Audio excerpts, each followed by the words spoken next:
Good afternoon. So I haven't posted a video for a couple of days because I've been quite busy with just living, I guess, and so I sort of had a couple of days off from politicking. However, I can't help but feel the need to participate in this whole milkshake debate that's going on. So I thought I'd quickly create this video with my sort of take on what is going on with this milkshake revolution that apparently is in its infancy.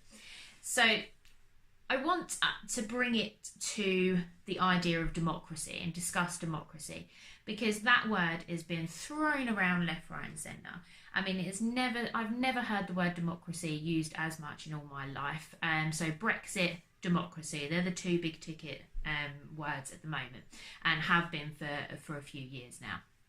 So people feel passionately about democracy. When it comes to Remainers, they want, and people who want a second referendum, for example, want an opportunity to change their mind, vote again. And the argument is that this is part of a democratic process. You know, it's not a one decision and that's it forever. We should be able to evolve as you know, as democracy should evolve. So that's the argument about democracy and a second referendum. And then the Brexiteers like myself, who don't want a second referendum, believe that we had a referendum. This was the decision that's made. Democracy is at stake. If we don't just go with the will of the people, this was a once, you know, if we have two or three or four referendums, you can't keep doing a referendum until you get the right answer, because that's not democracy. So it's an interpretation of what democracy is. I see this as a direct attack at democracy. Nigel Farage, just like any other candidate, has the right to stand so long as he is legal and above board, and there are no reasons that the Electoral Commission can find to stop this man or any other form of candidate from standing in an election or campaigning an election. Then he should absolutely be able to do that. That is part of democracy. So you may not agree with his policies, and I certainly don't agree with a lot of his policies. And I'm, you know, as much as I'm a Brexiteer, I'm a Conservative, and I think that the Conservatives will eventually see this through.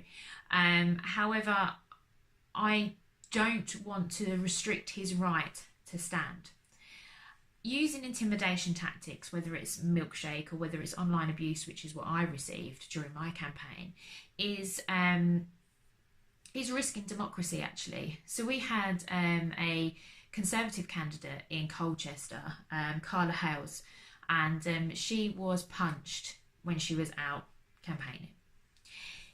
It didn't stop her from carrying on, but it could well have done. And I think that if I was punched, I would have had a really, really big question mark about whether I would want to continue with the campaign. And she carried on.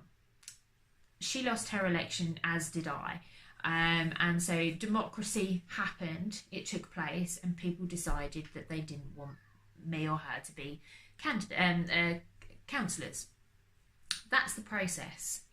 If she had decided that she didn't want to continue with this and she didn't see it through to the end, that would have been a direct attack on democracy, because that would be using intimidation tactics to stop the democratic process from happening.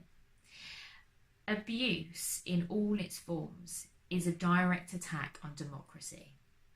It is an intimidation technique, and as much as it probably hasn't bothered Farage to a degree, as much as he may have just gone and bought another suit and then carried on, and he probably did, he still shouldn't have been subjected to it. And we need to find out where that line is as well, because some people might find this funny, but I don't find it funny. I think that this is assault, this is common assault, and it's illegal, and this isn't what we're about. Question him about his policies or the way he conducts himself in an adult manner. Do that to all the other candidates that have been milkshaked as well.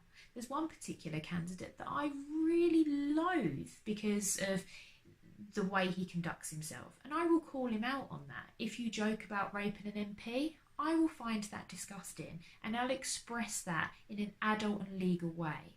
What I won't do is assault the person. It just makes you as bad as them, or to a degree, worse. And anyone that thinks that this is okay is part of the problem as well. You're just as bad as the person that was doing the assault, or the violent act, or the intimidation, or the online trolling.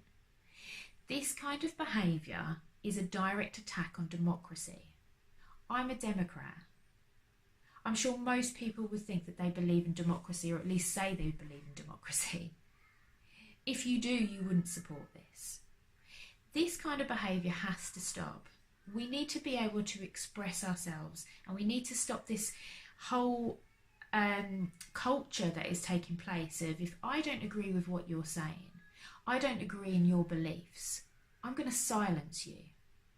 That's not what this country is about. We need to be able to have difference of opinion. We need to be able to express ourselves. We need to be able to walk down the street and believe in what we want to believe in, live the life we want to live, and have people show us tolerance. This isn't tolerance. This is wrong. And I'm alarmed by the amount of people that think this is okay because of who it is. How would you feel if your child came home from school and they had milkshake thrown at them to humiliate them? Why would it be horrendous for that to happen, but then okay because it's Farage or any other politician? This isn't what politics should be subjected to. And it's a direct attack on democracy that I think we all truly believe in. Take it out on the ballot paper, not on him personally. So that's my message for the day.